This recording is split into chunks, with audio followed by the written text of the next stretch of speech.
पूर्ण वैराग्य ज्याचे वसिष्ठा परिज्ञान योगेश्वराचे कवी वाल्मिका सारिखा मान्य ऐसा नमस्कार माझा सद्गुरु रामदासा मला वाटते अंतरित्वा वसावे तुझ्या दास बोधासी त्वा बोध व्हावे अपत्या परी पाजवी प्रेम रसा महाराजया सद्गुरु रामदासा जयाचा जनी जन्म नामात झाला जयाने सदा वासनामात केला जयाच्या मुखी सर्वदा नाम कीर्ती नमस्कार त्या ब्रह्मचैतन्य मूर्ती जय जय रघुवीर समर्थ.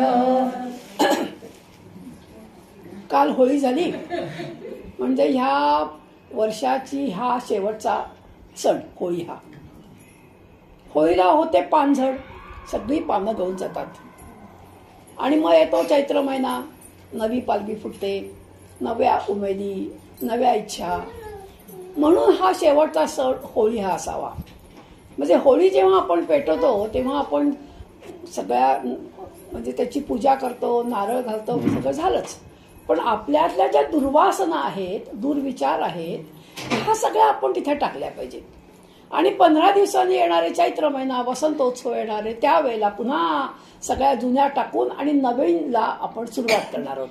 होळीची गोष्ट सगळ्यांना बहुतेक माहिती असेल, पण ह्या दोघी माझ्या मुली समोर आहेत. आणखीन कोणाला माहीत नसेल, पण थोडक्यात सांगते की होळीची गोष्ट काय. प्रल्हाद तुम्हाला सगळ्यांना माहिती आहे, त्याचे वडील हिरण्यकश्यपू, आणि हिरण्यकश्यपूला नारायण म्हटलेलं आवडत नव्हतं. दुष्ट प्रकारचा, मी करता, मी मोठा, हा कोण आलाय देव, हा त्याचा भाव होता. पण त्याच्या विरुद्ध होता प्रल्हाद. जापामा येतामा उठतामा पसामा सगळं नामस्मरण करणारा हा प्रल्हाद. त्याला मारायचे अनेक उपाय केले वडिलांनी, परंतु प्रल्हाद म्हणजे सत्य, आणि सत्य कधी नाश पावत नाही, म्हणून त्याचा कधी नाश झालाच नाही. त्याला कडेवरून टाकलं, त्याला उकळत्या तेलात टाकलं, म्हणजे अनेक त्याला शिक्षा केल्या. मग त्याची बहीण म्हणाली हिरण्यकश्यपूची, दादा मी तुला मदत करते, कारण मला असा वर मिळालाय देवाकडनं की मला त्यांनी एक वस्त्र दिलंय, आणि ते जर मी वस्त्र अंगात घातलं तर मला अग्नी काही दाह करू शकत नाही, अग्नी मला जाळू शकत नाही. म्हणून तिने काय केलं की स्वतः ते वस्त्र नेसली आणि मांडीवर घेतलं प्रल्हादाला. आपण लाव म्हणे आग. आग लावल्यानंतर काय झालं, आता अग्नीचा जो शत्रू आहे वायुदेव. वायुदेव मला अशी आयडिया आहे काय, तुझ्या छोट्याशा मुलाला मारायचा प्रयत्न करते, म्हणून जोराने वारा सुटला.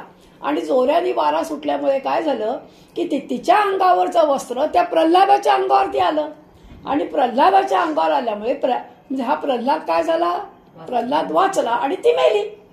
म्हणजे दुष्ट प्रवृत्ती आहे त्यांचा नाश करायचा, आणि ज्या सत्प्रवृत्ती आहेत त्यांचा नाश होत नाही, हे आपण होळीवरून शिकतो. खरं हा म्हणजे होळीचा अर्थ हा आहे. दुसरा एक होळीचा अर्थ आहे की आपल्याकडे 4 देह आहेत, स्थूल देह, सूक्ष्म देह, कारण देह, महाकारण देह. आता पुढे पुढे या दासबोधामध्ये हा सगळा अभ्यासाचा वर्ग येणारच आहे. या 4ही देहांच्या वरती ज्ञानाग्नी पेटवायचा आणि मग आपण देहातीत व्हायचं, असा हा होळीचा अर्थ आहे. आणि त्या होळीला आपण नमस्कार करूया. आपल्यातल्या ज्या दुर्वासना आहेत, दुर्वृत्ती आहेत, कारण आजचा जो भाग आहे तो सगळा सद्बुद्धीबद्दल आहे. म्हणून सगळं हे सांगितलं की आपण जे आतापर्यंत दुसऱ्या दशकाला सुरुवात केली आहे, 7 समास वाचून झालेत. मागच्या वेळेला आपण 88 ओव्यांचा आणि सत्वगुण वाचून झाला. आता आपल्याला हा जो आहे हा समासाचा अभ्यास करायचा आहे. कुविद्या वाचून झाली, आता सद्विद्येचा आपल्याला अभ्यास करायचा आहे. ऐका सद्विद्येची लक्षणे, परमशुद्ध सुलक्षणे, विचार घेता बळेची बाणे सद्विद्या अंगी. बघा, कुविद्येमध्ये आणि सद्विद्येमध्ये परस्पर विरोधी अशा काही ओव्या आहेत, त्या तुम्हाला दाखवते मी. 2, 3, 34 जुनं पुस्तक आहे माझं. विद्याहीन, वैभवहीन, कुळहीन, लक्ष्मीहीन, शक्तिहीन, सामर्थ्यहीन, अदृष्टहीन, भिकारी, अशी ओवी आहे. तर इथे आहे 2, 8, 28.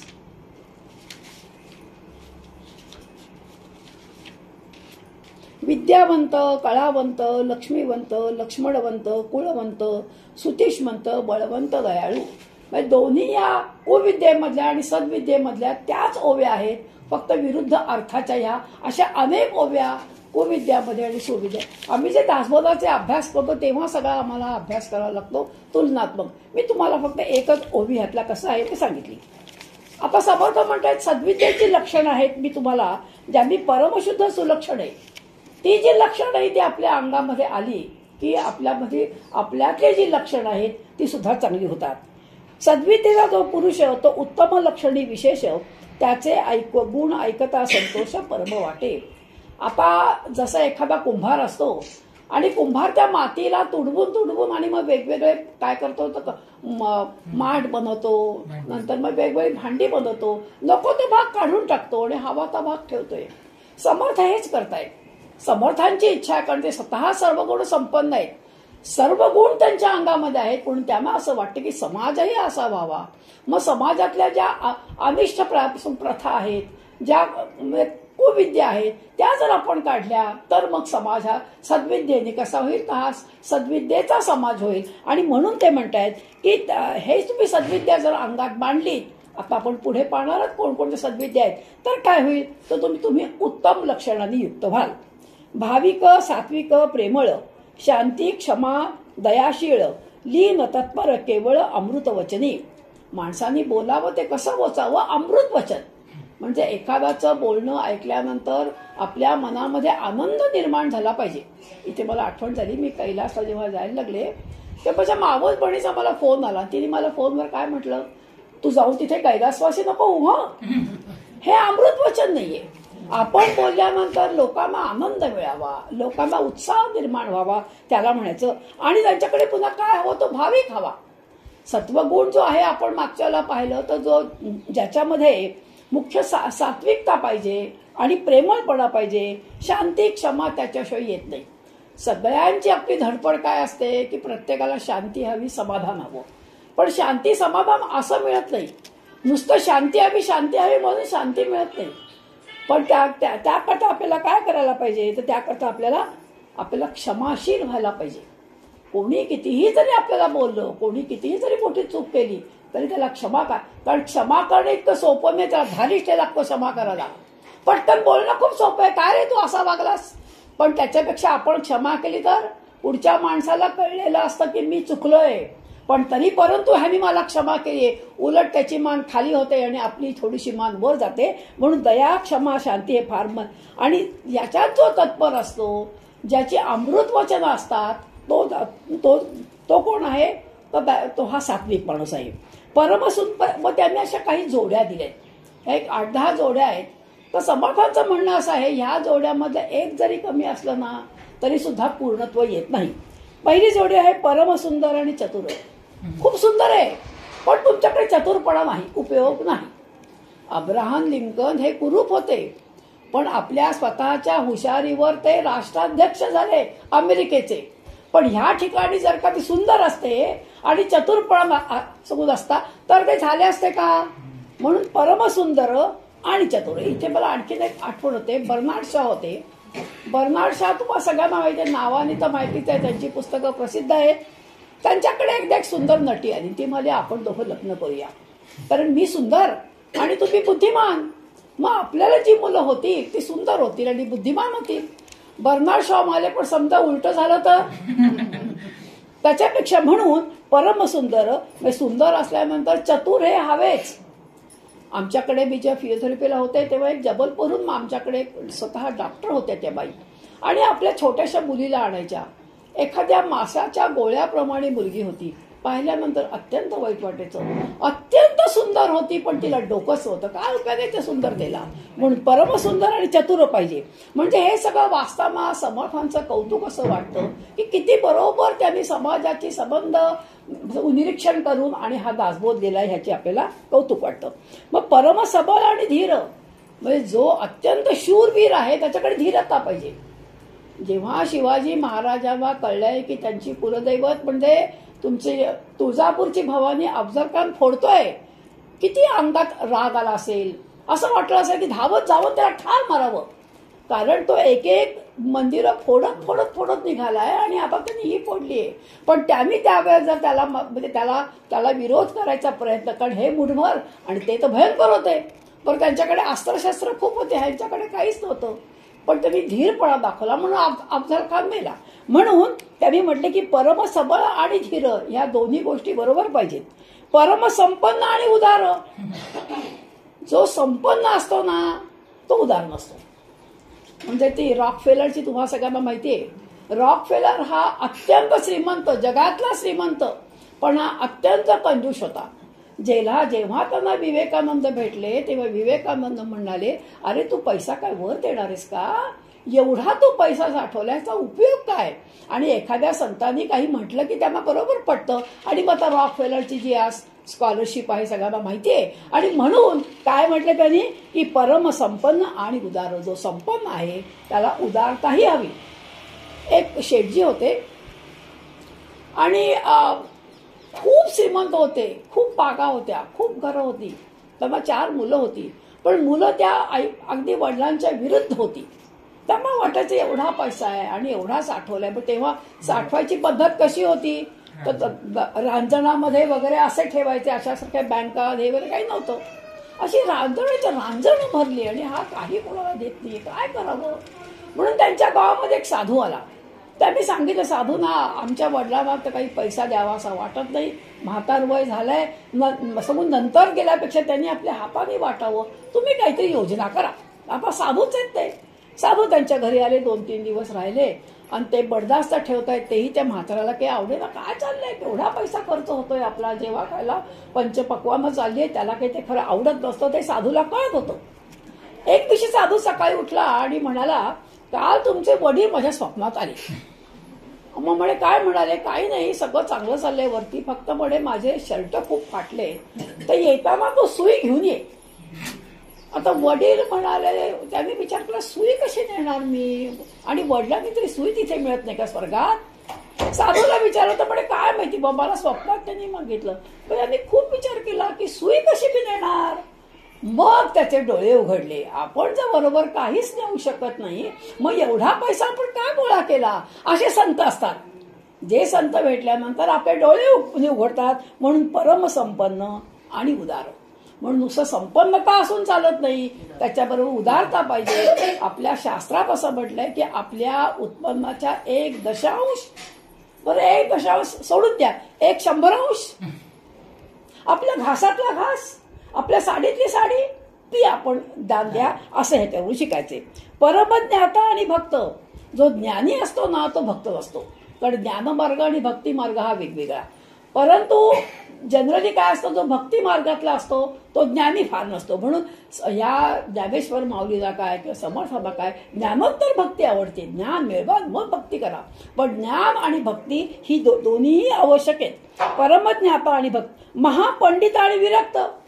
जे महापंडित असतात, ज्यांनी मोठे मोठे म्हणजे ग्रंथ वाचलेले असतात, पण ते विरक्त नसतात.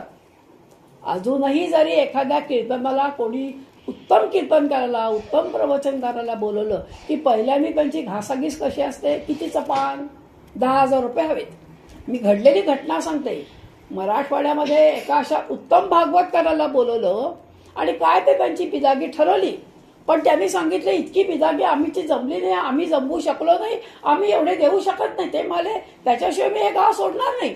मग त्यांनी झोळी सगळी फिरवली. माझी तिथली मैत्रीण मी सांगत होती, आम्ही झोळी गावभर फिरवली. ते म्हणजे महत्वाचा पैसा की महत्वाची भक्ती. म्हणून त्यांनी म्हटलंय की महापंडित आणि विरक्त. हे जे पंडित असतात त्यांनी विरक्ती जर घेतली तर जास्त उपयोगाचे. म्हणून पंडित जो असतो तो विरक्तही हवा. महातपस्वी आणि शांत. तपस्वी म्हणजे जे तप करतात, 12-12 वर्ष तप करून जे त्यांना मिळवायचं ते मिळवतात, पण ते शांत असतात असं नाही. आता परीक्षित राजाचं उदाहरण आहे. परीक्षित राजा या एका जंगलामध्ये गेला, शिकारीला तहान खूप लागली, एका आश्रमात शिरला आणि आश्रमात शिरल्यानंतर एक तपस्वी पाहिले. त्यांना सांगितलं असं असं जेव्हा तुम्ही एखाद्या महान संतांकडे जाता तेव्हा तुम्ही त्यांना आपण कोण हे नाव सांगायचं. मी नीलाभ्यंकरे, मी अशी पुण्याहून आले, अशी ओळख करून त्याची पद्धत असते. हा गेला, हा मला तहान लागली. आता ते समाधीत गेले होते, त्याच्यामुळे त्यांना ऐकून नाही आलं. तेव्हा म्हटलं काय कसली समाधी, खोटे बोलतायत. म्हणून मेलेला साप घेतला आणि त्यांच्या गळ्यात घातला. जेव्हा त्यांचा मुलगा शृंगी आला तेव्हा वाटलं माझ्या वडिलांचा अपमान झाला, एवढा मोठा अपमान केलाय, एवढे मोठे माझे महान तपस्वी. म्हणून त्यांनी काय केलं, शाप दिला. म्हणून काय म्हणतात, महातपस्वी आणि शांत. शाप तरी काय दिला, 7 दिवसाच्या आत तुला तक्षक चावून मरेल. जेव्हा याचे वडील जिवंत झाले तेव्हा ते म्हणाले, बाळा काय करत बसलायस, तू महातपस्वी आहेस. आपण तपस्वी लोकांनी शांत असावं की अशांत असावं, म्हणजे तप करून शांती नको का यायला. म्हणून समर्थ म्हणतात महातपस्वी आणि शांती. असे जर गुण असतील एकमेकांजवळ तरच ते उठून दिसतात. त्याच्यापैकी एकच जर गुण असेल तर म्हणून तुम्हाला एक एक उदाहरणं सांगते मी. जर श्रीमंत असेल तर तो दानी पण हवा, जो तो महापंडित असेल तर तो कसा हवा, तो आपला विरक्त हवा. वक्ता आणि नैराश्यता, जो वक्ता असतो त्याला नैराश्यता, म्हणजे त्याचं लक्ष सगळं किती जमलेत पैसे त्या आरतीमध्ये, त्या आरतीतले पैसे सगळे मला द्या हा, म्हणजे ज्याचं लक्ष तिथे असतं तो काही चांगला वक्ता. सर्वज्ञ आणि सादरता, जो सर्वज्ञ असतो त्याला सगळं काही, सगळ्याची त्याला ज्ञान पाहिजे असं समर्थ. श्रेष्ठ आणि नम्रता, जनरली जे लोक श्रेष्ठ असतात ना त्यांच्याकडे आढ्यचोकरपणा असतो, त्यांच्याकडे अहंकार खूप असतो. पण मी एवढा मोठा आहे, आता मी संबंध गावाचा कलेक्टर आहे, तर त्याच्या अंगात केवढी पॉवर आहे. पण ते जर नम्रता असेल तर उठून दिसते असं समर्थांचं म्हणणं आहे. म्हणून या सद्गुणांच्या ज्या जोड्या समर्थ सांगताय, तर दोन्ही सद्गुण जर एकत्र आले तर सोने पे सुगंध म्हणतात ना, तशी गोष्ट होते. राजा आणि धार्मिक, राजा हा धार्मिकच हवा. जो धार्मिक राजा असेल, शूर आणि विवेक. आता राजा आणि धार्मिकाची गोष्ट सांगते, म्हणजे घडलेल्या गोष्ट सांगते, मग तुमच्या लक्षात राहतील ह्या जोड्या. पुढच्या वर्षी जेव्हा आपण दासबोध वाचू तुम्ही विसरणार नाही माझ्या या गोष्टी सांगते. सूरदासांच्या ह्याच्यातली गोष्ट आहे.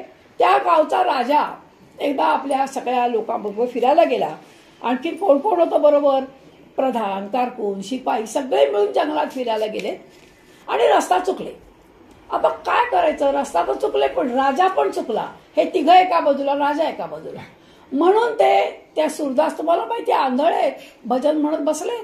अत्यंत गोड आवाज आहे त्यांचा. इतक्यामध्ये तो जो शिपाई आला तो काय म्हणतो, हे थेरड्या गात काय बसलाय, आमचे राजे कुठे गेले. तुम्हाला मी आंधळा, मी काय सांगू, मला नाही माहिती. मग नंतर आला शिपाई जर थोडासा अभ्यास केलेला. तुम्हाला काय बाबा, तुम्ही पाहिले का आमच्या राजा. नाही रे बाबा, मी नाही पाहिले. मग आला कोण, प्रधान म्हणा. प्रधानांनी ओळखलं हा कोण आहे, सूरदास, मोठे संत होते. तेव्हा सूरदासांना विचारलं, तुम्ही आमच्या राजांना पाहिलं तर नाही. हो. मग राजा आला, राजाने साष्टांग नमस्कार घातला. सूरदासांनी म्हणजे विचारलं, राजेसाहेब आपण आलात का. म्हणजे इतका नम्र राजा होता आणि त्याला बरोबर ओळखलं. म्हणून राजा कसा पाहिजे, राजा हा धार्मिकच हवा. जे राजे धार्मिक नसतात, इतिहासामध्ये अनेक उदाहरणं आहेत की त्यांची कशी बात आला तर ते आपण पाहिलेले. शूर आणि विवेक, शूरपणा खूप आहे. आपल्या स्वातंत्र्य सैनिकांमध्ये अनेक लोक वेगवेगळ्या वेळेला का मेले, कारण विवेक नव्हता. 18 तारखेला जेव्हा ठरवलं होतं, 1857 सालच्या जेव्हा युद्धामध्ये ठरवलं होतं की सगळ्यांनी मिळून संबंध भारतातल्या लोकांनी कोणत्या वेळेला त्या इंग्रज सरकारने तुटून पडायचं हे सगळं ठरलं होतं. तरी पण एकाने एकदम अगोदर सुरुवात केली, विवेक नव्हता म्हणून. आणि मग काय झाले हा तुम्हाला सगळ्यांना माहितीये. म्हणून तारुण्य आणि नेमक, तरुण जे लोक असतात ते नेमक म्हणजे शिस्त पाहिजे. आपण न बोलणंच बरं. तरुणांकडे काय आहे, कधीही उठावं, कधीही झोपावं, कधीही खावं. समोर जरा आमच्या सगळे नुसती खाऊ गल्ली येऊन बघा, रात्री 11-12 वाजता खात असतात, ओरडत असतात. म्हणून त्यांनी म्हटलंय की शूर आणि विवेक, तारुण्य आणि नेमक अतिशय असी. ह्या जर जोड्या असतील तर त्या शोभून दिसतात. वृद्धाचारी, कुळाचारी, युक्ताहारी, निर्विकारी, धन्वंतरी, परोपकारी, पद्महस्ती. धन्वंतरी जो आहे तो नेहमी कसा हवा, तर परोपकारीच हवा. आजचा धन्वंतरी कसा आहे, 3 लाख ठेवा मग आम्ही पेशंटला घेऊ. आता कधी कधी हे शक्य आहे, कारण काय की मोठी ऑपरेशन्स असतात. पण काही डॉक्टर कसे वागतात आणि कसे वागले हे आपल्या सगळ्यांना माहिती आहे. म्हणून समर्थ म्हणतात धन्वंतरी आणि परोपकारी, वृद्धाचारी आणि कुळाचारी. ज्या आपल्या कुळामध्ये आलेल्या ज्या काही गोष्टी आहेत, कुळधर्म कुळाचार आहेत, हे जो पाळतो आणि जो वृद्धाचारी आहे, वृद्धाचारी म्हणजे वडीलधाऱ्यांना मानणारा, त्यांना टाकाय. इथे मला पुन्हा आणखीन एक गोष्ट आठवते. आमच्या नागपूरलाच एक समोर आमच्या घरासमोर एक राहत होते आणि बघा ते रिझर्व्ह बँकेमध्ये मोठे ऑफिसर होते. खूप पैसा होता, सगळं होतं, पण स्वतःचं घर नव्हतं. त्यांच्या मुलाचं नाव अनिरुद्ध. अनिरुद्ध म्हणाला, बाबा आपण एक छान बंगला बांधूया, पण त्याच्याकरता तुमचा सगळा फंड मला द्यायला पाहिजे. सगळ्या वडिलांनी फंड दिला, मोठा बंगला बांधला. तो बंगला बघायला आम्ही सगळे गेलो. काही वर्षांनी ते मला सायकलवर दिसले. अहो सायकल पण काय, तुमच्याकडे तर गाडी होती. अहो मुलांनी बंगला बांधला, सगळे माझ्या फंडाचे पैसे घेतले, मला दिला हाकलून. म्हणून समर्थ म्हणजे घडलेल्या घटना आहेत. म्हणून वृद्धाचारी आणि कुळाचारी जे आपल्या आई वडिलांचे, जे आपल्याकडे घरात असलेल्या मोठ्या लोकांचा मान ठेवतात, ते जे आहेत त्यांना म्हणायचं सद्विद्या आहेत. कार्यकर्ता आणि निराभिमानी जरा एखादं कार्य केलं, खरं आपण भगवंताकडनं इतकं शिकायला पाहिजे. एवढी मोठी सृष्टी निर्माण केली, पण कुठेतरी मेड बाय गॉड लिहिले का हो? झाडावर नाही, पानावर नाही, पक्ष्यांवर नाही मान. आणि आपण एवढं सकाळी दिलं की आपलं नावच मोठं. नाव एवढं मोठं असतं की 2 ओळीत लिहावं लागतं. म्हणून त्यांनी म्हटलंय की कार्यकर्ता हा कसा आपला असावा, त्याला अभिमान नसावा. त्याचं कारण काय आहे? करता राम आहे, मी करता नाहीच आहे, हा भाव पाहिजे.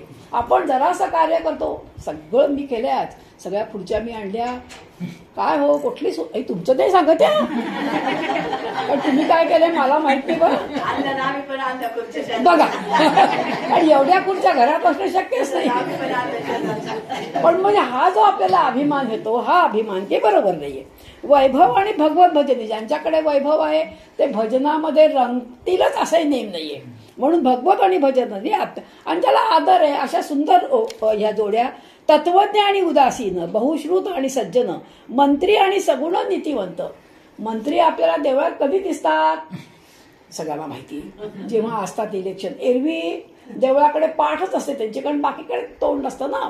म्हणून ते म्हणतायत की मंत्री आणि सगुण, म्हणजे किती बारीक लक्ष या समर्थांचं आहे याच्यावरून आपल्याला लक्षात येतं. साधू, पवित्र, पुण्यशीळ, अंतर्शुद्ध, धर्मात्मा, कृपाळ, कर्मनिष्ठ, स्वधर्मे, निर्मळ, निर्लोभ, अनुतापी. साधू म्हटल्यानंतर तो पवित्रच असावा. नुसते अंगामध्ये गिरवे कपडे घातले म्हणजे साधू नाहीये. अनेक लोक पांढरे कपडे किंवा इतर कपडे घातलेले सुद्धा साधू असू शकतात. कारण ज्यांचं जीवन निर्लेप असतं, ज्यांचं जीवन अत्यंत निर्वासन असतं, म्हणजे वासना नसतात, निर्लोभ असतं, ते साधू. साधू करता काही वेगळे कपडे घालायची गरज नाही, पण कशातही वासना नाही, कशातही लोभ नाही, परोपकारी वृत्ती आहे, ते आहेत साधू. आणि असे जे साधू ते कसे असतात? ते पवित्रच असतात. बघा, एक 12व्या अध्यायामध्ये 16वा श्लोक आणि कृष्णाने गीतेमध्ये सांगितलंय, अनासक्त सुचिर दक्ष, उदासीनो गतव्यतः, सर्वारंभ परित्यागी, योम भक्त सवे प्रिया. शुची म्हणजे काय? तो शुची म्हणजे पवित्रता. आता हे सगळं सूची शब्द पुढे खूप येणार आहे, म्हणून आत्ताच हा श्लोक म्हणून टाकला. सूची म्हणजे पवित्रता. पवित्र कोण? ज्याला भगवंताचा स्पर्श झालेला आहे, जो अखंड त्या भगवंताच्या अनुसंधानामध्ये असतो, तो शुची. आणि असा जो पवित्र असतो त्याच्याकडे तो कसा असतो? तो अनासक्त, त्याची आसक्ती केलेली असते. ही आसक्ती जाणं, ह्याच्यामधलं मन निघून जाणं हे अत्यंत कठीण आहे, पण आपण ती हळूहळू सवय करायला पाहिजे. म्हणून दक्ष असतो, कधीही बघा दक्ष असतो. आणि मग तिसरा गुण काय आहे? उदासीन असतो. नंतर सगळ्याचा परित्याग करणारा जो आहे, असा जो भक्त आहे, कृष्ण म्हणतोय अर्जुनाला, तो भक्त मला म्हणजे हा योमत भक्त समे प्रिय, असा भक्त मला प्रिय रे अर्जुना. म्हणून हे सगळे गुण तू तुझ्या अंगात आण. अनासक्ती आण, म्हणजे पवित्रता आण, दक्ष, सतत दक्ष पाहिजे माणूस. कालचीच गोष्ट, आम्ही काल ह्याला गेलो, मेट्रोमध्ये गेलो, मुक्ताला सारख्या म्हणत होतो, मुक्ता बाहेर जाऊ नको. मुक्ता बाहेर गेली, दक्षता कमी पडली. आपलंच उदाहरण मी काय त्याच्याकडे काय, आणि दार बंद झालं की हो, ह्याच्यामध्ये दक्षपणा पाहिजे. म्हणून माणसाची सावध, समर्थांचे हे जे शब्द आहेत ना, हे कायम लक्षात ठेवूया आपण. सावधपणा, दक्षता या फार महत्वाच्या गोष्टी आहेत. कधी कोणची अडचण येईल, कधी काय होईल हे काही सांगता येत नाही. म्हणून दक्ष हे आता कालचीच गोष्ट म्हणून आज बोलले बरं का रूपा. म्हणून दक्ष ही फार महत्वाची गोष्ट आहे. म्हणून साधू, पवित्र, पुण्यशीळ, अंतरशुद्ध, धर्मात्मा. आपली शुद्धी आपण आंघोळ करून करू शकतो, पण आंतरिक शुद्धी आपण कशी करणार? आंतरिक म्हणजे काय? आपण साबण लावून म्हणजे अंतस धुवू शकत नाही. पण त्याच्याकरता काय करायला पाहिजे? नेहमी मन निर्मळ पाहिजे. आत एक, बाहेर एक, या या या. पण मनात काय कटकटी मेली माझी झोपायची वेळ, आता मला काय आली, हे शुद्ध नाही, हे अंतःकरण शुद्ध नाही. कशाला आहो तुम्ही आलात पण माझी झोपायची वेळ होती, नंतर जर याल का असं म्हणू शकलो असतो. म्हणून सत्यवचनी पुढे आलंच आहे. लहान लहान गोष्टांमध्ये आपण जे खोटं बोलतो ते अत्यंत वाईट आहे. खरं बोलून टाकावं. एक वेळ ती बाई काय बाई झोपायच्या वेळेला आणि मला हाकून दिलं म्हणू दे, पण आपण सत्यवचनी असलं पाहिजे. म्हणून ते म्हणतायत की निर्लोभ अनुतापी साधू पवित्र पुण्यशीळ अंतरशुद्ध धर्मात्मा कृपाळ कर्मनिष्ठ स्वधर्मे निर्बळ निर्लोभ अनुतापी गोडी आवडी परमार्थ प्रीती सन्मार्ग सत्क्रिया धारणावृत्ती श्रुती स्मृती लीळायुक्ती स्मृती मती परीक्षा. सगळ्यांनी पूर्णाच्या पोळ्या खाल्ल्याय, कटाची आमटी पिऊन सुद्धा तुम्ही आज आलेल्या आहात. मला खरं सांगते असं वाटलं होतं की लोक आज कमी येतील. याचा अर्थ असा तुम्हाला परमार्थाची गोडी आहे, तुम्हाला दासबोध ऐकावा असा वाटतोय आणि ही सुद्धा भगवंताची कृपा आहे. त्याच्याशिवाय आपण येत नाही. त्यांनी आपल्याला बुद्धी दिली आणि म्हणून आपण उठून इथं आलो. म्हणून समर्थ म्हणतात जो हा सद्वृत्तीचा असतो त्यांनी ह्या सगळ्याचा अभ्यास केला पाहिजे. ऐका, सदैवपणाचे लक्षण रिकामा जाऊ क्षण. तुम्ही काहीतरी रोज एखादं काहीतरी झोपताना असं म्हटलं पाहिजे. आपण एखादा सुविचार, एखादा श्लोक, काहीतरी जे सोपं वाटतं तो विचार घेऊन झोपावा. सकाळी उठल्यानंतर आपल्याला आनंद मिळतो कारण त्या विचारात आपण असतो. म्हणून श्रुती स्मृती लीळा युक्ती स्मृती मती परीक्षा या सगळ्यामध्ये माणूस तरबेज पाहिजे. दक्ष धूर्त योग्य तार्किक सत्य साहित्य नेमक भेदक कुशळ चपळ चमत्कारिक नामा. दक्षाचं मगाशी सांगून झालं. धूर्तपणा पण पाहिजे. आता गोंदवलेकर महाराज आहेत पण त्यांची एक गोष्ट सांगणं, कारण त्या ह्याच्या भक्त आहेत. गोंदवलेकर महाराजांच्याकडे एक दत्तम भट म्हणून एक पुजारी होता. म्हणजे ते पुरोहित होते आणि अगदी शेवटचे दिवस आता महाराजांचे होते ते. म्हणजे त्यातून महाराज बहुतेक उठणार नाहीत असं सगळ्यांना वाटत होतं. आता दत्तम भटाला काय वाटलं, लांबून लोक येत आहेत आणि याने आशीर्वाद दिलाय की तो फळतोय, आपणही एखादा आशीर्वाद मागावं. त्याला वाटायचं आपण श्रीमंत असावं, लहानच्या घरात राहतोय, बरं मोजूनच पैसे काढ, लहानचं काय त्याची म्हणजे पौराहित्य काय चालत असणार. म्हणून त्यांना असं वाटलं आपण श्रीमंत असावं, आपण महाराजांकडे दुःख सांगूया. म्हणून ते गेले, म्हणाले महाराज माझी अशी इच्छा आहे की माझ्या श्राद्धाला 1000 लोक आले पाहिजे. माझ्या श्राद्धाला म्हणजे एवढी श्रीमंती पाहिजे. मग असं म्हटल्यानंतर महाराज म्हणाले अरे 1000 काय, हजारोनी लोक येतील. आजारी आहेत बरं का महाराज, तरी पण ते कसे आहेत, त्यांच्या बोलण्यावरती त्यांचा विश्वास आहे आणि आजारी आहे म्हणून काहीतरी बोलतायत तसं नाहीये. याने जेव्हा मार्गशीर्ष आपल्या दशमीला देह ठेवला महाराजांनी, बरोबर 3 वर्षांनी त्याच वेळेला दत्तम भट पण गेले. आता काय झालं, त्याला जेव्हा क्रियाकर्माला हजारोनी लोक येत आहेत तेव्हा त्यांचाही क्रियाकर्म व्हायचं आणि तेही जेवायचे. म्हणजे खोटं बोलले का. म्हणून त्यांनी म्हटलंय कुशळ चपळ चमत्कारिक नाना प्रकारे आदर सन्मान तारतम्य जाणे प्रयोग समय प्रसंग जाणे कार्यकारण चिन्ह जाणे. म्हणून सावध साक्षेपी साधक आगम निगम शोधक ज्ञान विज्ञान बोधक निश्चयात्मक. आगममध्ये वेदशास्त्र वेदांत या सगळ्याचा अभ्यास त्यांचा परिपूर्णपणे हवा असं ते म्हणतात. पुरश्चरणी तीर्थवासी दृढव्रती कायाक्लेशी उपासक निग्रहासी करू जाणे.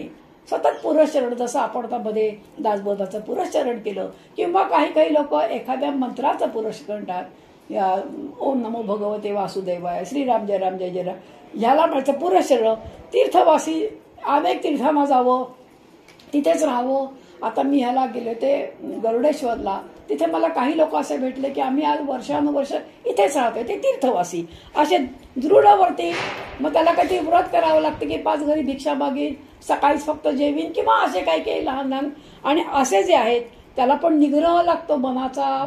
नंतर कारण खायला समोर सगळ्या ठिकाणी दिसते पण आपण खायचं नाही. म्हणजे मनाचा निग्रह किती पाहिजे, म्हणजे मनाचा संयम आपण शिकतो. म्हणूनच तर या एक गोष्टी करायच्या असतात.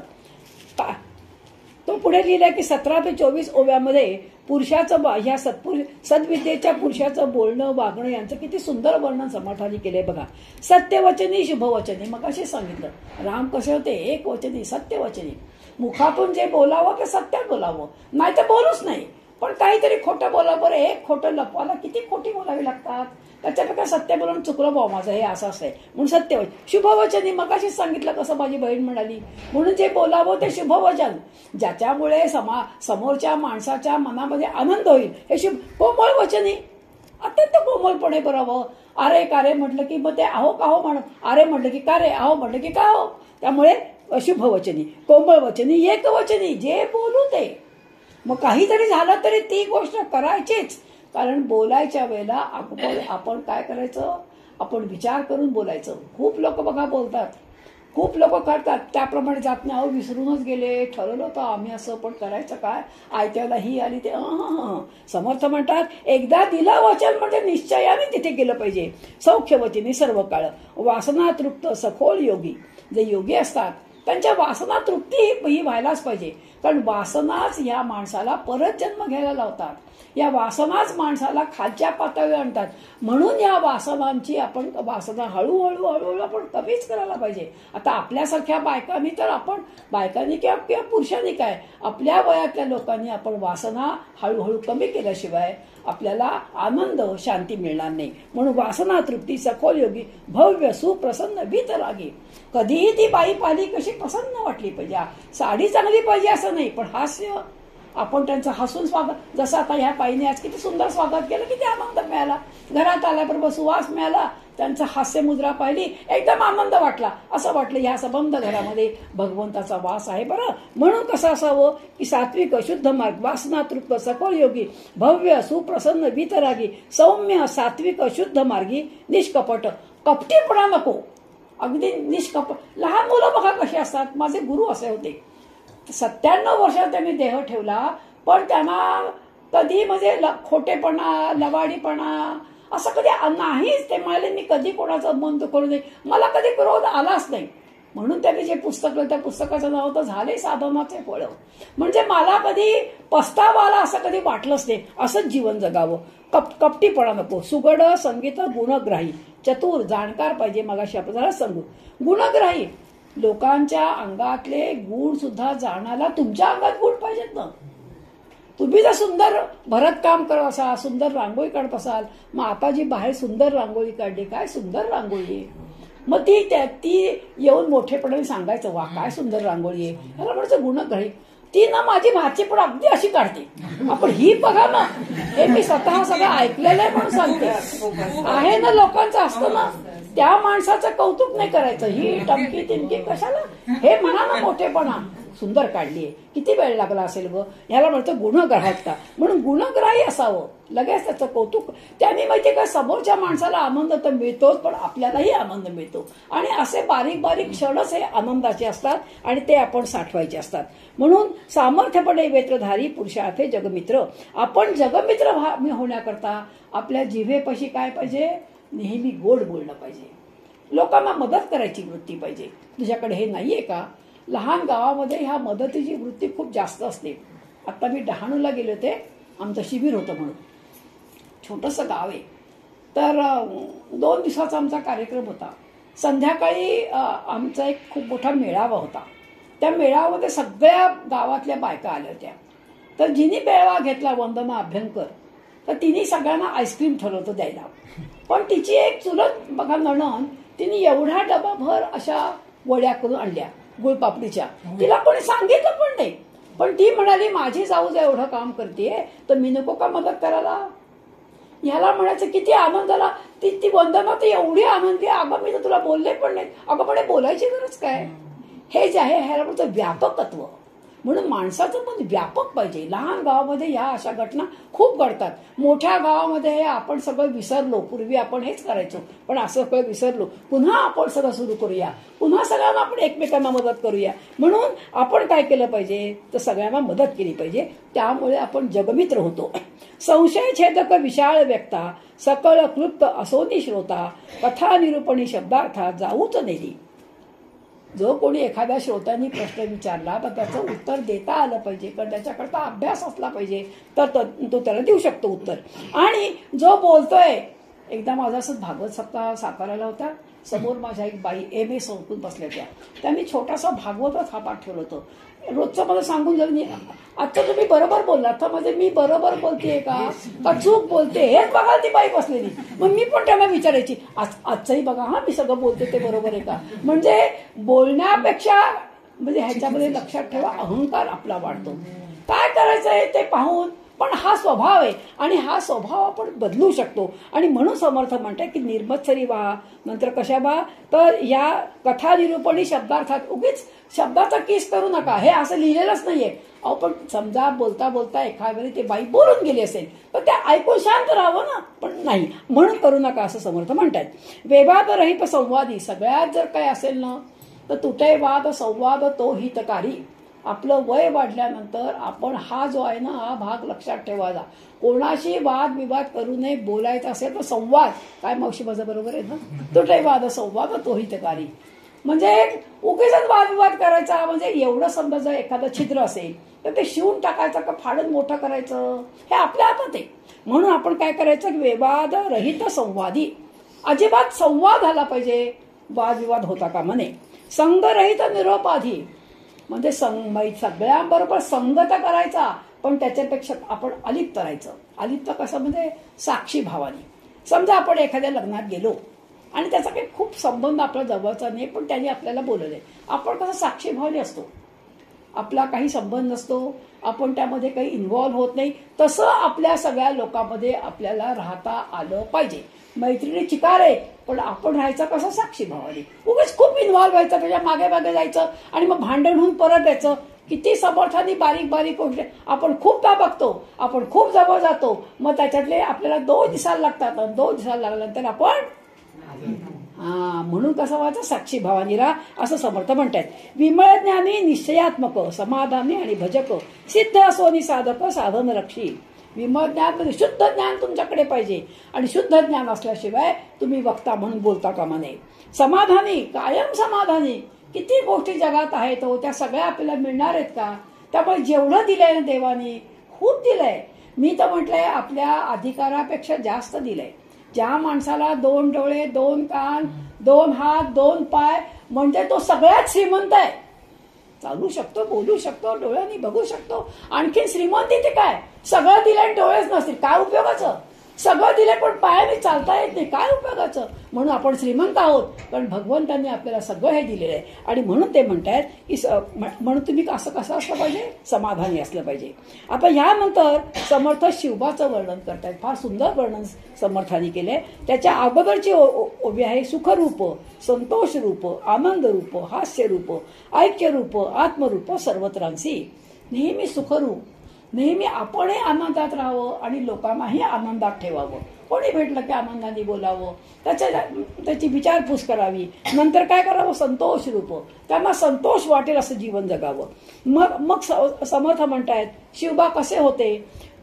भाग्यवंत जयवंत रूपवंत गुणवंत आचारवंत क्रियावंत विचारवंत स्थिती असे शिवबा होते. पण शिवाजीचं वर्णन जे समर्थाने केलंय श्रीमंत योगी म्हणून जाणता राजा म्हणून जे म्हटलंय ते इतर कोणीही म्हटलेलं नाहीये. हे सगळं वर्णन शिवबाचं समर्थाने केलेलं आहे. यशवंत कीर्तिवंत शक्तिवंत सामर्थ्यवंत वीर्यवंत वरदवंत सत्यवंत सुकृती म्हणजे भाग्यवंत खरोखर भाग्यवान. समर्थांसारखे सद्गुरू मिळालेत ते दरवेळेला त्याला मदत करतायत. जेव्हा आग्र्याच्या ह्याच्यावरून जी सुटका झालेली आहे सुटका तर त्यांनी आपल्या हुशारीने करून घेतली पण त्या आग्र्याहून इथपर्यंत येणं काय सोपं होतं का. तेव्हा विमान होती का. बरं सगळ्यांनी त्याच्या मागे सैनिक लावले होते त्याला पकडण्याकरता. मग ही जी सुटका कोणी केली आहे ही समर्थाने केली आहे. कारण समर्थांचे सगळ्या ठिकाणी मठ आहेत. आग्र्याहून तुम्ही निघालात की सर्व ठिकाणी झाशीला काय ग्वालेरला काय सर्व ठिकाणी मठ आहेत. रात्रभर शिवबा म्हणजे त्या आपल्या घोड्यावरनं प्रवास करायचा. दिवसभर त्या मठात राहायचा. मठाचा सगळा कारभार पाहायचा. रात्र झाली की पुढे म्हणजे असे होते भाग्यवंत होते.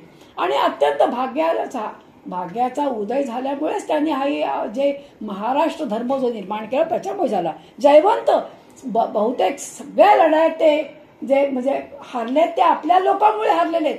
आपल्या ह्या घरफडीमुळे हारलेले आहेत परंतु ते जयवंत आहेत. रूपवंत गुणवंत रूप म्हणजे काय फक्त आपलं रूप नाही हो. ज्यांच्याकडे शौर्य आहे, ज्यांच्याकडे धैर्य आहे, ज्यांच्याकडे विरक्ती आहे, ते जे आहे ते रूपवंत आहेत, यशवंत आहेत, यशस्वी होत गेलेत. कीर्ती, किती कीर्ती, आज जाऊन इतके वर्ष झाली पण शिवाजीचं नाव निघालं नाही असं होणं शक्य नाही. असे कीर्ती, शक्तिवंत तर होतेच, सामर्थ्यवंत होते, वीर्यवंत, वरदवंत, सत्यवंत, सुकृती, विद्यावंत, कळावंत, लक्ष्मीवंत, लक्ष्मणवंत, कुळवंत, सुचिष्मंत, बळवंत, दयाळू, युक्तिवंत, गुणवंत, वरिष्ठ, बुद्धिवंत, बहुधारिष्ठ, दीक्षावंत, सदा संतुष्ट, निस्पृह, वितरागी. माणसाने निस्पृह असावं आणि हा गुण शिकले कोणाकडनं? समर्थांकडनं.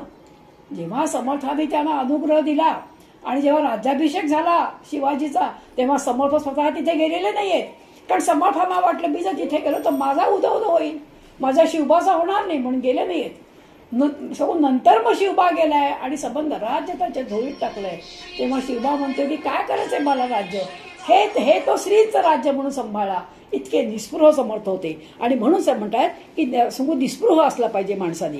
असो असे उत्तम गुण, हे सद्विद्येचे लक्षण, अभ्यास या निरूपण अल्पमात्र बोलिले. हे जे सगळं सद्विद्येचे लक्षण आहेत, ही मी थोडीशी तुम्हाला सांगितली आहेत. जर का हे सगळी जी मगाशी मी सांगितलेली लक्षणं, कीर्तिवंत, यशवंत, सामर्थ्यवंत, ही लक्षणं ज्याच्याकडे असतात तो उत्तम साधू.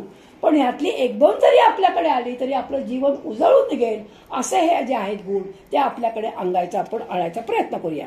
मग ही जी ओवी आहे, रूप लावण्य अभ्यासिता नये, सहज गुणास न चले उपाये, काहीतरी धरावी सोये आगांतुक गणाची.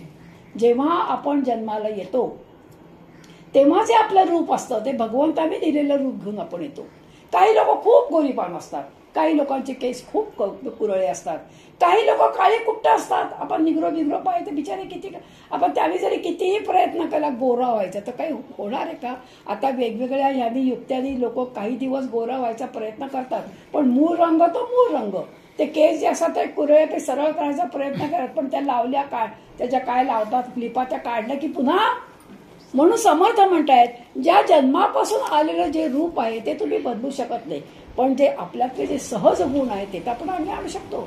आता माझ्यामध्ये खूप क्रोध आहे, तर क्रोध तर मी घालू शकतो, मला म्हणजे माझ्याकडे विवेक नाहीये, मी विवेक तर आणू शकतो. म्हणून हे जे सहज गुण आहे ते तुम्ही आणायचा प्रयत्न करा. पण जे आपल्याला रूप लावण्य जे काय मिळालंय जन्मापासून त्याच्यावरती हे करू नका. मी एकदा अंध विद्यालयामध्ये असं मला बोलायला बोलवलं होतं नागपूरला, आमच्या घराच्या मागेच अंध विद्यालय होते. तेव्हा मी हीच ओवी त्यांना सुरुवात केली होती की तुम्हाला देवाने अंधत्व दिले कबुले, पण त्या आंधळ्या लोकांचा जो 6 सेन्स असतो तो खूप चांगला असतो. एकदा मी एका आंधळ्या मुलीची रायटर म्हणून गेले होते. आपण किती 2 दिवस फक्त गेले. त्या गाण्याच्या विशारद परीक्षेला ती होती, ती सांगायची, मी पेपर लिहून घ्यायची. आणि बघा मग मी लग्न होऊन किल्लोस्वाडीला गेले आणि ते 10-12 वर्षानंतर परत नागपूरला आले. बस उभी होती आणि बसमध्ये मी चढायला लागले. फक्त विचारलं ही बस कुठली आहे, हा 2च वाक्य म्हटले आणि आत शिरले. जेव्हा कंडक्टर आला तेव्हा कंडक्टर मला, बाई कुठे जायचंय, मी त्याला तिकीट द्यायला लागले पैसे. तर पण तुमचं तिकीट काढलंय. म्हणजे माझं तिकीट काढलंय, कोणी माझं तिकीट काढलंय. मग मी जेव्हा मागे गेले पाहिलं तर ह्या मुलीनी जी माझी रायटर, मी जिची रायटर होते, म्हणजे मी आंधळी का ती आंधळी. ती म्हणाली ताई मी तुमचं तिकीट काढलं. म्हटलं अगो पण तू माझा आवाज कुठे आहे का, तुम्ही नाही का मग अशी विचारलं की ही बस कुठे जाते. म्हणून तुम्हाला सांगितलं की तिच्याकडे डोळे नव्हते, पण तिने 6 सेन्स केवढा वाढवला होता. इतकी सुंदर पेपराचा सुरुवात करायची, हो मी काय सांगू, मी तर बघत राहायची. म्हणून त्यांनी लिहिले की रूप लावण्य अभ्यास, तुम्ही त्या रूपामध्ये बदल करू शकत नाही, पण तुम्ही हे जे सहज गुण आहेत ते तर तुम्ही वाढवू शकता. ते तर आपल्या हातात आहेत. आपल्यातला क्रोध सोडू शकतो, आपण विवेक वाढवू शकतो. आपल्यातला क्रोध समजा गेला तर काम, लोभ, किती लोभ माणसाने करावा, हो हे तर आपण म्हणजे बदलू शकतो. आणि म्हणून समर्थ म्हणतात हे जे सहज गुण आहे ते सहज गुण वाढवायचा प्रयत्न कर. काहीतरी धरावी सवय आगांतुक, हे सगळे आगांतुक गुण आहे. ऐसी ही सद्विद्या बरवी सर्वत्रांशी असावी, परी विरक्त पुरुषे अभ्यासावी अगत्य रूप. असं म्हणून हा 8वा समास संपलाय. पुढचा घ्यायचा का समास घेऊ ना. हा ऐका, तुला झाली वेळ तर तुझा. हा जो 9वा समास आहे हा विरक्त लक्षणांचा आहे. आता अगदी प्रत्यक्ष घडलेली घटना सांगते. मी आत्ताच जाऊन आले गावाहून. विरक्त कसे असतात आणि साधू कसे ओळखावे. ऐका विरक्तांची लक्षणे. विरक्ते असावे कोण्या गुणे, जेणे अंगी सामर्थ्य बाणे योग्यांचे. विरक्ती सुद्धा भगवंताच्या कृपेशिवाय येत नाही. विरक्त व्हायचंय म्हणून विरक्त येत नाही. आपल्याकडे बघा 4 आश्रम सांगितले. पहिला जो आहे तो हा ब्रह्मचर्य आश्रम आहे. ब्रह्मचर्य आश्रमात सुद्धा जे आहेत गुण ते अत्यंत महत्वाचे आहेत. 25 वर्षापर्यंत जो शिकणारा मुलगा असतो त्यांनी मुलींशी तर बोलायचं नाहीच. भागवत ऐका म्हणजे कळेल. पण मुलींशी बोलायचं नाही. पण मुलींच्या म्हणजे बाहुलीला सुद्धा हात लावायचं नाही. नाम जागा होऊ नये म्हणून. कारण तू काय करतोयस तर तू शिक्षण घेतोयस. आज काय बघायला मिळतंय. आज आपला समाज अधोगतीला जायचं कारणच हे आहे. 50 वर्षापर्यंत गृहस्थाश्रम आहे. गृहस्थाश्रमावरती बाकीचे 3 आश्रम अवलंबून आहेत. गृहस्थाश्रम म्हणजे आपलं घर आहे, आश्रमाप्रमाणे असावं. आपल्या घरी येणारा जाणारा असावा. त्याच्या सगळ्या इच्छा आपण पूर्ण कराव्यात. त्यांना अन्नदान करावं, वस्त्रदान करावं, जे जे हवं ते द्यावं. त्याला म्हणायचं गृहस्थाश्रम. हा 50 वर्षाचा झाला की वानप्रस्थाश्रम सुरू होतो. म्हणजे हळूहळू त्यातलं मन आपल्याला काढायचंय. घरात राहायचंय. घर सोडून वनात पूर्वी जायचंय. आता वन उरलीत कुठे. पण घरामध्येच वनाप्रमाणे राहायचं. घर हेच वन बनवायचं. आणि जसं वानप्रस्थ इतका कडक नियम आहे की वाळलेली पानं जी असतात ती खाऊन. उलट वानप्रस्थाश्रमामध्ये उलट होतं. कालच आमचे ओळखीचे आले होते. आता ते रिटायर झाले. म्हणे काय सांगून दिला ताई, इतकी पेन्शन मिळतीये. काल म्हणाल आपल्याला पगारापेक्षा चौपट पेन्शन आहे. मस्त मजा करतोय, खातोय, पितोय, सगळं भारत भिंडून आलोय. हा वानप्रस्थाश्रम आहे का. ही विरक्ती आहे का. म्हणून समर्थ म्हणतात विरक्तीची लक्षणे. विरक्त असावे कोण्या गुणे, जेणे अंगी विरक्ती गेल्यामुळे तुमच्या अंगात सामर्थ्य येतं. विरक्ती भगवंत आपल्याला बहाल करतो. जेणे करता महिमा चढे विरक्तांसी, जेणे परमार्थ व्हावे, जेणे आनंद हेलावे, जेणे विरक्ती दुणावे विवेक. म्हणून ह्याची सुरुवात तुम्ही 50 वर्ष संपली, गृहस्थाश्रम संपला की लगेच विरक्ती येत नाही. हळूहळू ती कमरेची जी किल्ली आहे ना ती हळूहळू ती सुनेच्या हातात द्यायची सवय करायला पाहिजे. कारण इतके दिवस इथे ठेवली आहे. माझ्या परवानगीशिवाय भाजी होता का म्हणे. अनेक घरी पाहिले तर सांगते, इथे मला माहिती नाही. पण अनेक घरी मी अजूनही खूप काळ घरी जात असते. त्यांची घराची जर तुम्ही अवलोकन केलं तरी सासूबाईंना विचारल्याशिवाय भाज्या होत नाही, स्वयंपाक होत नाही. ही विरक्ती नाही. जे करेल ते खावं. खाल्लं ना 50 वर्षापर्यंत. मग जे मिळेल ते खा. ही विरक्ती. आणि अशा प्रकारे म्हणजे किती सुंदर सुंदर गोष्टी समर्थ आपल्याला सांगतायत. आणि असा जो वागतो त्याच्या अंगात एक वेगळं सामर्थ्य येतं. त्याच्या बोलण्यात सामर्थ्य येतं, त्याच्या वागण्यात. आणि अशा वेळेला भगवंत आपल्याला सर्वतोपरी मदत करतो. मनोरथ बघा, त्याची सगळी मनोरथ पूर्ण करायचं काम भगवंत करतो. तुम्ही जर भगवंताचं ऐकलं तर भगवंत तुमचं ऐकणारच. हे तर गिव्ह अँड टेक आहे जगामध्ये. सकळ कामना पुरती. जो विरक्त असतो त्याला सगळ्या कामना पूर्ण करायचं काम भगवंत करतो. मुखी राहे सरस्वती मधुर बोलावया, हे लक्षणे श्रवण कीजे आणि सुदृढ जीवी धरीजे, तरी मग विख्यात होईले भूमंडळी. विरक्ते विवेके असावे, विरक्ते अध्यात्म वाढवावे, विरक्ते धारिष्ट धरावे दमन विषयी. आता मी जो विरक्त पाहून आले त्याची तुला सांगायचं राहिलंच ते. मी ज्या आता ह्याला गेले ते स्टॅच्यू ऑफ युनिटी बघायला गेले होते. तर आम्ही बडोद्याहून निघालो. आणि बडोद्याहून निघाल्यानंतर एक साधू मला मोठे भेटले. म्हणजे माझ्या एका मैत्रिणीने सांगितलं की तुम्ही त्यांना भेटायला जा. त्यांचं जीवनाचं तुम्हाला सांगते विरक्ती कशी आहे. 12व्या-13व्या वर्षापासून त्याला वाटलं आपण घरदार सोडावं आणि निघून जावं. वडील म्हणाले असा निघून जाणं. अत्यंत बुद्धिमान. म्हणजे सुवर्ण पदकं त्यांना मिळालेली आहेत. डॉक्टर आहेत ते. संबंध गुजरात जिल्ह्यामध्ये पहिले आलेले डॉक्टर. इतके हुशार. पण त्यांना वाटायचं की आपण ईश्वराच्या शोधाकरता निघायचं. आणि म्हणून ते 13व्या वर्षी एकदा आई वडिलांना न विचारता आपल्या गावात एक साधू आले. मोठ्या साधूला भेटायला गेले. ते साधू तरी कसे होते, CS आणि CA. आणि त्या इंग्लंडमधली कुठली पण एक पदवी सांगितली मी विसरले. ती पदवी मिळाली आहे. आणि भारतामधली एक सगळ्यात मोठी कंपनी, त्या कंपनीमध्ये त्यांना एवढा मोठा असू दे काही मला नाही त्रास होते. त्या कंपनीमध्ये त्यांना नोकरी मिळाली. आणि आता उद्या जॉईन व्हायचं. गाडी पिढी सगळं त्या कंपनीला. कडे अत्यंत बुद्धिमान होते. एकदा असे खुर्चीवर बसले होते. बसल्यानंतर त्यांच्या स्वप्नामध्ये नाही त्यांना सारखं असं दिसतंय की हात 2 समोर येत आहेत. आणि ते होते एका देवीचे. म्हणजे कालिका देवी जी आहे तुमच्या बंगालची, तिच्यासारखे हात समोर येत आहेत आणि ती त्याला बोलवते. त्यांना याचा अर्थ कळेना. उद्या नोकरीवरती जॉईन व्हायचं, मी काय करू म्हणून ते आणखी त्यातल्या तज्ज्ञ माणसाला विचारलं. सांगितलं तू आता संन्यास घे आणि चालला जा. संन्यास घेऊन निघाले आणि ते मी आता सांगते वर्णन. ते त्या दिवशी त्या गावात आले होते आणि त्या गावामध्ये त्यांना भेटायला अनेक मोठे मोठे श्रीमंत, कलेक्टर, IAS ऑफिसर सगळे आले होते आणि हा 13 वर्षाचा मुलगा आणि हाही त्या लाईनीत होता. त्यांना सर्वज्ञ असल्यामुळे कळलं की लहान एक मुलगा मला भेटायला आलाय, म्हणून त्यांनी सगळ्यांना सांगितलं की लांब बसा. त्या मुलाला बोलवलं आणि बोलवलं. त्याला इतका आनंद झाला की त्यांना अशी इच्छा होती ज्यांनी भगवंताला पाहिलंय त्यांना मला भेटायचंय. त्याला आनंद झाला की आपल्याला हे भेटले. येऊन त्याला म्हणे बस आणि बसवलं आणि डोळे मिटायला लावले आणि 4 तास त्याला समाधीत टाकून दिलं. हे जेव्हा उठलं ते मला, मी तर त्यांना अनेक प्रश्न विचारायला आलोय, मला हे काय करून टाकलं.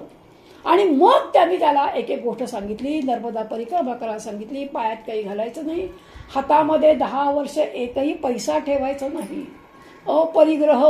आणि मग ते मला गृहस्थ भेटले. गृहस्थ कुठले, संन्यासीच ते. 50 वर्ष संन्यास गुण झालाय. पण तुम्हाला खरं सांगते, इतके तेजपुंज आणि इतके पवित्र, आतून बाहेरून पवित्र. माझ्या मैत्रिणीने त्यांचा फोन नंबर दिला. मी भाग्यवान ठरले की त्यांचं दर्शन झालं. माझ्या मैत्रीण कुठली आपल्या रूपाच्या वगैरे ह्याची, पण तिच्या आयुष्यात ते आले म्हणून ती ताई तुम्ही काही पण करा पण त्यांना भेटायला जा. तर ते माझी वाट पाहत कशी बाहेर उभे होते. मग मी आत गेलो आणि त्यांना पाहिलं आणि म्हटलं बापरे केवढा ह्याला म्हणची विरक्ती. म्हणाले मी 10 वर्ष हातात पैसा ठेवला नाही की तुझा भगवंतावर किती विश्वास आहे आणि भगवंत तुला एकही दिवस मी उपाशी नाही राहिलो. या मग त्या मार्गाने म्हणे कोणीतरी यायचं आणि मला जेवण द्यायचं. आणि आता जिथे मी राहतोय तिथं अशी नर्मदा खाली दिसतीये, नर्मदेच्या काठी राहतायत. एवढा मोठा आश्रम एका संतांचा होता. ते ह्याची वाट पाहत होते की कधी येतील आणि मी हा आश्रम त्यांना सोपू. याला म्हणची विरक्ती. आणि आता ते काय करतायत, जे लोक पायी प्रवास करतायत नर्मदा परिक्रमा, तर त्यांना त्यांनी अन्नछत्र काढलंय, झोपायला जागा ठेवली. आम्हाला म्हणाले बहन जी आपने ब्रेकफास्ट क्यों किया हमारे. म्हटलं मेरे को क्या मालूम, हम कहाँ आ रहे ये भी तो नहीं मालूम था. ह्याला म्हणायचं विरक्ती. सगळं सोडून देऊन स्वतः डॉक्टर आहे ते म्हणाले ह्या मागच्या ह्या वेळेला कोविडच्या वेळेला मी अनेक पेशंटना बरं केलं, अनेकांना औषध दिलं. आणि असं जो परोपकारी आहे, असा जो लोकांसाठी मदत करतो तो विरक्त. आणि हे लहानपणापासून ही भगवंताची कृपा. मी सहज त्यांना विचारलं आपने भगवान देखे क्या, कारण हाच प्रश्न मला हिच्या बाईने विचारला, तर मी तोच प्रश्न विचारला. तर म्हणे भगवान तर मैं तो रोज ही देखता हूं भगवान, मैं मेरे मठी में बैठता तो रोज ही. म्हणजे केवढा पोचलेले होते पण इतके साधे होते आणि इतके नम्र होते की त्याच्यापुढे मला असं वाटलं माझी नम्रता कमी आहे त्यांची. म्हणजे जे जास्त खरे खरे असतात ना साधू ते अतिनम्र असतात.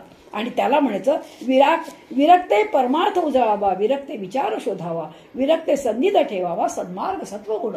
तुम्ही कुठे जा, तुम्ही कसे जा. तुम्ही मला त्या जीवनामध्ये म्हटलं मला आता 75 वर्ष पूर्ण झाली आहेत. मेरे को बताओ मैं कैसे रहूं, क्या करूं. मेरे को तो भगवान की दर्शन होना चाहिए ऐसा लगता है. अवश्य होगा. मग त्यांनी मला काय काय 4 गोष्टी सांगितल्या. इतके अत्यंत चांगले विरक्त आणि साधू. खरे साधू मिळणं हे स्वतः भाग्याचं लक्षण लागतं. असे साधू मला मिळाले. विरक्ते अभ्यास करावा, विरक्ते सगळ्या पुस्तकांचा ज्ञानाचा अभ्यास. दासबोध सुद्धा वाचलाय, गडावर सुद्धा गेलेत आणि गडावरच्या लोकांनी त्यांना सांगितलं तुम्ही आत जाऊ शकत नाही. त्यांना आतून उत्तर आलं की तुम्ही आत या आणि ह्याची पूजा करा. एवढे पोचलेले साधू होते, इतके मोठे विरक्त होते, विमळ ज्ञान संपन्न, आत्मज्ञान संपन्न, पण तितकेच साधे आणि तितकेच परवे करावी अचाटे, चालवावी भगवानची थाटे, नाना वैभवे कचाटे, उपासना मार्ग. रोज संध्याकाळी उपासना घेतात. अगदी लहानसं गाव आहे, म्हणजे मग 100 पण लोक नसेल एवढं छोटंसं गाव, पण त्या गावात सगळ्यांना एकत्र ते आणतायत आणि वेगवेगळी गीता शिकवतायत, विष्णू सहस्रनाम म्हणून घ्यायचंय, असं खूप मोठं काम कर. हरिकीर्तने करावी. म्हणून मी हे का सांगितलं की हा जो समास आहे हा त्यांना अगदी लागू आहे. हरिकीर्तने करावी, निरूपणे माजवावी, भक्ती मार्गे लाजवावी, निंदक दुर्जने. मला म्हणे कधी कोणी वाईट माणूस भेटलाच नाही. जसं एकदा दुर्योधन आणि युधिष्ठिराला पाठवलं. युधिष्ठिर मला मी सबंध हिंडून आलो, मला एकही वाईट माणूस सापडला नाही, सगळे चांगलेच सापडले. दुर्योधन मला एकही चांगला माणूस सापडला. सगळं जसं तुमचं स्वभाव तशी तुम्हाला माणसं भेटतात. आहे की नाही? कारण तुम्ही जे पेराल तेच उगवणार. त्याप्रमाणे ते म्हणतात की निरूपणे माजवावी, निंदक दुर्जने ते माले मला.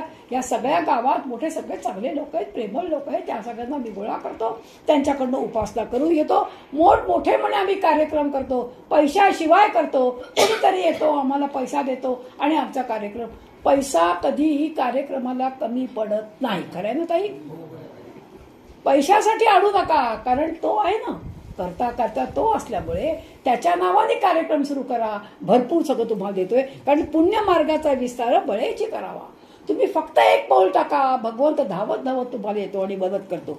दृढ निश्चय धरावा, संसार सुखाचा करावा, विश्वजन उद्धरावा, संसर्ग मात्रे.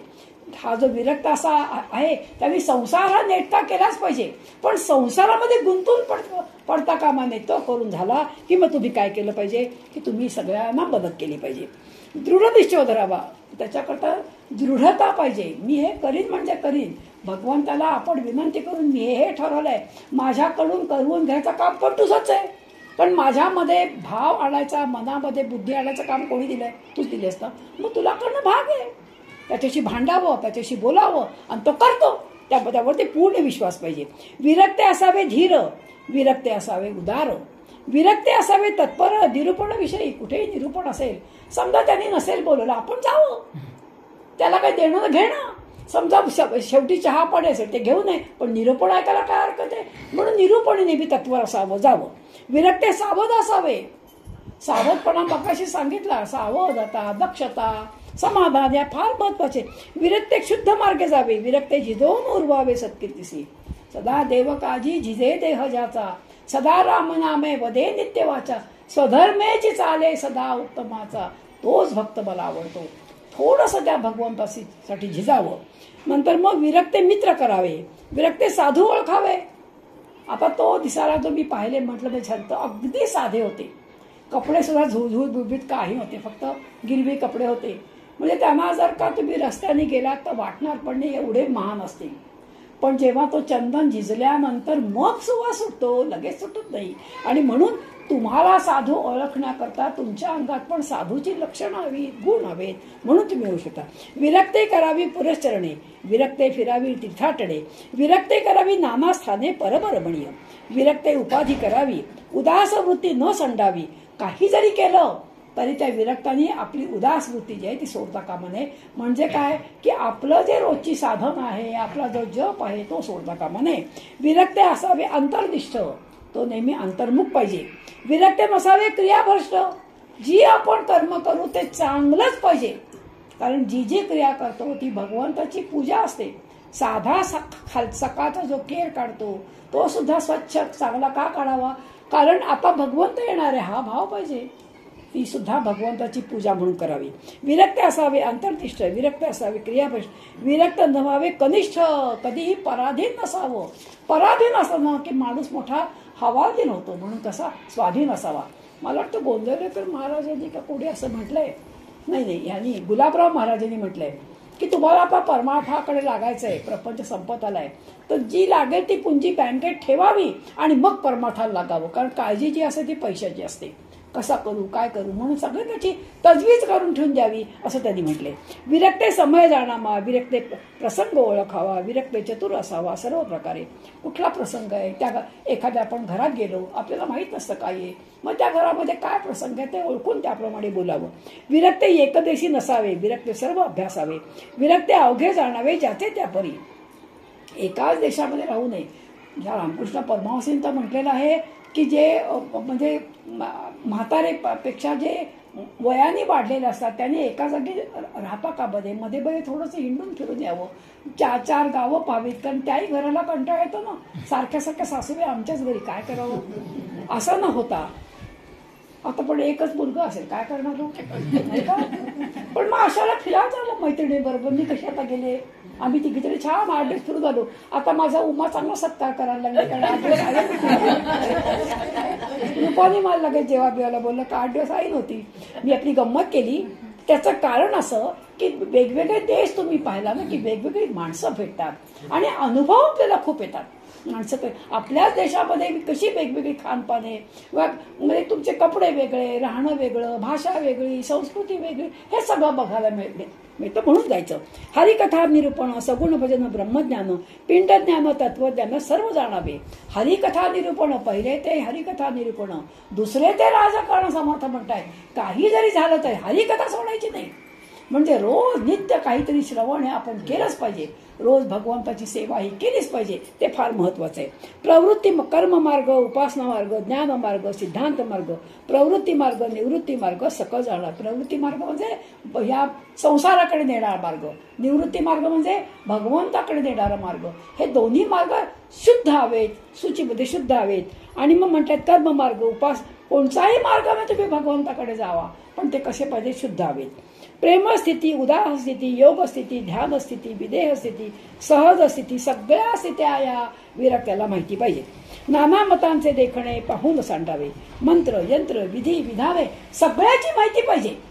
पण धरावा एकच मंत्र, धरावा एकच ग्रंथ, धरावा गुरु एकच, पण सगळ्याची माहिती पाहिजे असं समर्थ म्हणतात. नाना मतांचे देखणे पाहून सांडावे. विरक्त असावे जगमित्र, विरक्त असावे स्वतंत्र. जगमित्र जरी असला तरी मी स्वतंत्र आहे, मी कोणाच्या अधीन नाहीये, त्याच्यामुळे माझा अडत नाहीये असं असावं. या खाली मला कालच त्या बोलवणकांच्या बाहेर चालायला लागला, मी हात नको धरू, मला मत चालू दे, स्वतंत्र. मला फार आवडतं तो गुण. म्हणून असावे स्वतंत्र. विरक्त असावे विचित्र, बहुगुणी. अंगात बहुगुण असावेत, पण ते कोणाला कळू न जावेत. आता आपण जसं पाहिलं तर ही आलेली मुलगी जी ह्यांची सून किती हुशार दिसते, सुंदर रांगोळी काढली, हातामध्ये पुन्हा आरती. अगं बाई तुमचीच मुलगी नाही का? म्हणून या लगेच आपल्या मान असे माझ्या लक्षातच नाही आलं. म्हणजे अशा प्रकारे बहुगुणी कसा. विरक्त असावे विरक्त. नेहमी माणसाने सगळं करावं पण असावं विरक्त, त्याच्यामध्ये अडकता कामा नये. म्हणून समर्थ काय करायचे? मोठमोठे पुरस्चरण घ्यायचे, मोठमोठे रामनवम्या करायचे, वेगवेगळे कार्य करायचे, पण ते झाले की खमाळामध्ये जायचे. रामघर जे आहे चापोळच्या जवळ तिथे जायचे. जेव्हा लोक नमस्कार करायला यायचे, जेव्हा त्यांचं कौतुक तेव्हा समर्थ कुठे? ते गेले खनाळामध्ये. म्हणून असे विरक्तही विरक्त पाहिजेत. विरक्त असावे विरक्त, विरक्त असावे हरिभक्त. काही जरी झाली तरी हरिभक्ती सोडता कामा नये. मुख्य आपला जो मुद्दा आहे तो हरिभक्ती पाहिजे. विरक्त असावे नित्यमुक्त, अलिप्तपणे सगळ्या गोष्टी बघायला सुरुवात केली पाहिजे. विरक्ते शास्त्रे धांडोळावी, विरक्ते मते विभांडावी, विरक्ते मुमुक्षे लावावी. जे सिद्ध आपण चार पाहिले ना, बद्ध, मुमुक्षु, सिद्ध, साधक. जे असं वाटतं हे इथे बद्ध लोकांचा भरणा आहे, तेव्हा हळूहळू हरिभजनाला लागून मुमुक्षुत्व वाढावं, साधकता बनवावं, असं काम ह्यांनी केलं पाहिजे. विरक्ते शुद्ध मार्ग सांगावा, विरक्ते संशय छेदावा. कोणाकोणाला काय काय संशय असतात तर ते फेडायचं काम करा. विरक्ते आपुला म्हणावा. सगळं जग आपलंच आहे, कारण जे माझ्यात आहे ते ह्यांच्यात आहे, ह्यांच्यात आहे ते त्यांच्यात आहे. मग सगळं जग जर माझं आहे, मग माझा आणि परका कोण? म्हणून विवेकानंदांनी म्हटलंय की एक्सपान्शन इज लाईफ आणि कॉन्ट्रॅक्शन इज डेथ. मी आणि माझं न बघता सगळं जग हे विश्वची माझे घर. काय मागणी केली हो या ज्ञानेश्वरांनी? सगळं जग हे जे आहे हे सगळं माझं घर आहे. कारण काय, त्यांच्या देह वेगवेगळे आहेत पण आतला सगळं एकच आहे ना. म्हणून ते म्हणतात की शुद्ध मार्ग सांगावा, विरक्त संशय छेदावा, विरक्ते आपुला म्हणावा विश्वजन. सगळं विश्व आहे माझं आहे. हा म्हणजे जे संत असतात त्यांना हा माझा, हा परका, हा भावच नसतो. विरक्ते निंदक वंदावे. आपण म्हणतो ना, निंदकाचे घरच शेजारी असावं. त्याच्यामुळे आपल्याला अनेक गोष्टी कळतात. उलट आपल्या सुधारणा होते निंदकामुळे. म्हणून पहिल्यांदा त्यांनाच नमस्कार करा असं मोठं म्हणणं. विरक्ते साधक बोधावे, साधकांना बोध द्या. विरक्ते बद्ध चेवावे, मुमुक्षु निरूपणे. असा सुंदर त्यांनी अगदी उपदेश विरक्तांसाठी केला आहे. विरक्ते उत्तम गुण घ्यावे, ज्यांच्याकडे उत्तम गुण आहेत. आता 24 गुरु जे केले त्या 24 गुरु दत्तात्रयांचे ज्याच्याकडे जे जे गुण आहेत ते अगदी लहान मूल सुद्धा अनेकदा आपल्याला अनेक गोष्टी शिकवतो. ज्याच्याकडे चांगले गुण आहेत ते आपण घ्यावे आणि अशा प्रमाणे आपण उत्तम गुण संपन्न व्हावं. अवगुण त्यावेळेला त्यागावेत. आता नवीन आपला वर्ष सुरू होणार आहे. कालच आपण होळी केली, त्याच्यात सगळ्या दुर्वासना टाकून दिल्या, दुर्विचार टाकून दिले. तर त्याप्रमाणे सगळे जे दुर्गुण आहेत तेही टाकून द्यावेत. आणि जी आता 2 तारखेला आपलं नवीन वर्ष सुरू होते आणि त्यावेळेला काय करावेत, सगळे सद्गुण घ्यावेत, नाना अपाय भंगावे विवेक वळे, ऐसी हे उत्तम लक्षणे ऐकावी एकाग्र मने. एकाग्र मन करून तुम्ही सगळे एकाग्र मनाने ऐकताय, सगळ्यांचं चेहरे पाहते. याचा अवेर न करणे, मी काहीतरी बोलतोय म्हणून मी काही वेगळं बोलत नाही किंवा काही विचित्र बोलत नाही, माझा अवेर करू नका बरं, तुमच्या उपयोगाचं बोलतोय असं समर्थ म्हणतायत. श्रोती उदास न करावे बहुबोल, मी खूप बोललो म्हणून रागावू नका, पण तुमच्या उपयोगाचं मी बोललोय. परंतु लक्षणे न घेता अवलक्षणे बाष्कळता, तेने ते असं पडत मूर्खता. पडत मूर्खता म्हणजे सगळं माहिती असून जो त्याप्रमाणे वागतो तो पडत मूर्ख. पुढचा समास तोच आहे, त्याला म्हणतात लर्नेड फुल्स, म्हणजे पडत मूर्ख. तो समास आपल्याला पुढच्या वेळेला पाहिजे. म्हणून त्या पडत मूर्खाचे लक्षण पुढले समासी निरूपण बोलिले असे सावधान होऊन ऐका. म्हणून पुढचा जो समास पडत मूर्खाचा आहे तो आता आपण ऐकूया. असं म्हणून हा समास समर्थाने इथे संपवला. जय जय रघुवीर समर्थ.